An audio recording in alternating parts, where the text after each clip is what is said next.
सरपंच हत्या प्रकरणी तपासाला आता वेग आलेला आहे। बीडमध्ये सीआयडी कडून एका महिलेचीही चौकशी सुरू आहे। त्यामुळे सरपंच हत्या प्रकरणी चौकशी सुरू असलेली ही महिला कोण याबाबत आता चर्चा सुरू झाली।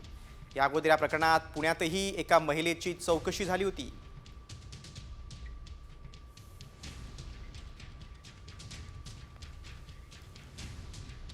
सरपंच संतोष देशमुख हत्या प्रकरणाच्या तपासाला सीआयडीनं वेग आणलेला आहे।